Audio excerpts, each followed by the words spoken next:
part na nabuksan na yung sa may radiator and yung stator drive. Natanggal na yung radiator and yung magneto. So currently pinipinturahan yung magneto. Tinanggalan muna yun ng kalawang, binrush nung metal brush, or hindi ko na alam yung tawag, hindi ko na videohan.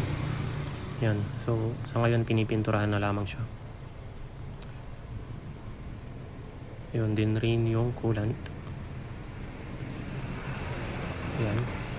Then andun yung radiator cover, saka yung hindi ako familiar sa kung anong tawag doon eh. So yun, hindi ko na na-videohan yung pagbabaklas.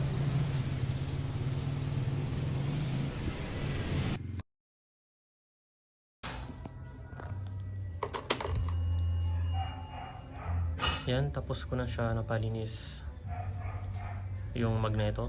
Hindi ko na na-videohan yung after. Yan. Basta after siya linisan or pinturahan pala ng high temp, yan, nilinis din yung radiator cover, yung radiator, nilinis din rin yung coolant, pinalitan. Tapos pagkatapos linisan lahat, binalik. Ayan. Ang nagastos ko nga pala dito is 985.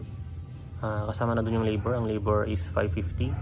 High temp na pintura, coolant, at saka yung mga consumables. Yung cloth din para binayaran ko. Ayan. Yung cloth na pinangpunas, pinanglinis. Ayan. So 32,000 siya nung pinalinis ko.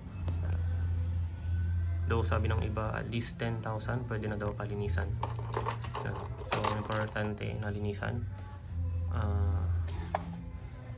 Na prevent natin yung possible na sira. So yun, huwag na natin hintayin na may masira pa before natin ipagawa.